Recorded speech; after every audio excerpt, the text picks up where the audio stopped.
Thank you for joining me. My name is Marcel, and this is Tullibardine 228 Burgundy cask finished Highland single malt Scotch whiskey. Coming from the Central Highlands, Tullibardine was started in 1949. Original owner had some health problems, so he had to sell it. It changed hands a couple of times. It was mothballed for 10 years. And then it was bought by a consortium of whiskey enthusiasts. And then bought out by, I believe, a French wine and spirits merchant. Which kind of sort of explains why why there is a lot of wine cask finished Tullibardines, and this one is actually this is a under $60, so steal of a deal. And I am a sucker for a cask finish, so under $60, cask finished single malt whiskey, couldn't pass it up. Gonna get into the nose right away.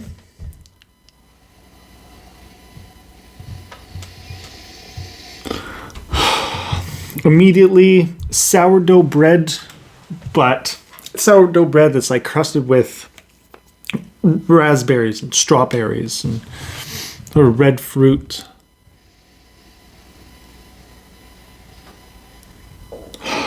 Got some caramel.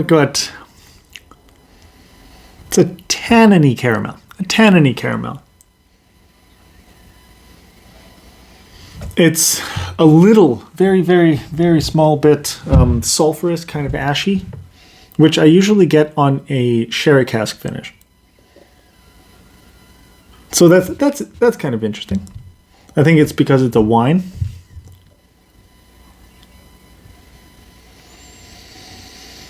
Oh, and what was that? Some grape skins. I'd say grape skins. Kind of tart grape skins.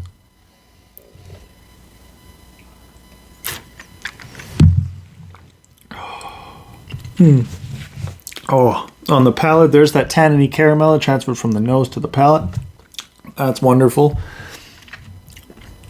And bready, very bready. Somebody had said the Tullibardines are yeast bombs, which I get it, but I like it.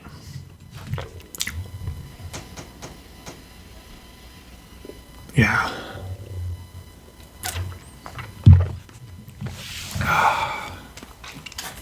It's got the tangy caramel, spicy. Oh, like nutmeg. Yeah, I'd say nutmeg, maybe a little bit of clove. It's fruity. It's a little jammy. It's a little jammy at the end. Oh, that is a beautiful whiskey. One of my new favorites, and potentially, probably one of my new favorite distilleries.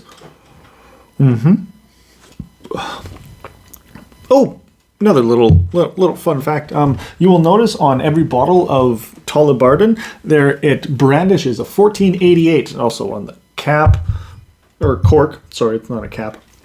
But the 1488 is not when the distillery opened. It's not when it was established. Not like like 1824 on the Glenlivet, or 1779 on Bowmore.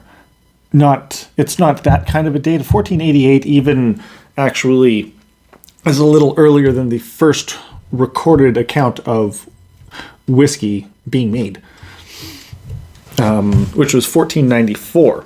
So that alone gives you kind of an indication that isn't a distillery establishment date. The 1488 is actually to commemorate Old Sharps Brewery, which was originally built on the site that Tullibardine is now built on.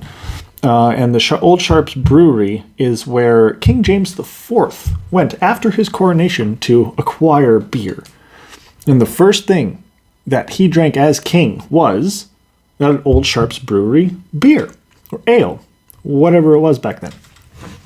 So in commemoration of that, and to honor that point in history, that little historical milestone, if you will.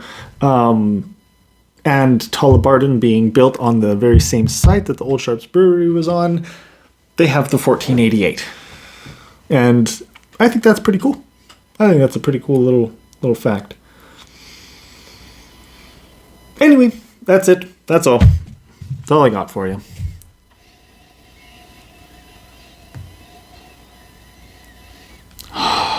And when you let it sit and it oxidizes and the oxygen changes it in the glass, it kind of has its own little other fruity notes and caramelly note pop out. Sort of even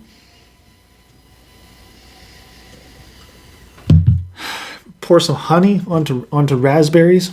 Have a little bit of raspberries and cream with some honey drizzled on it.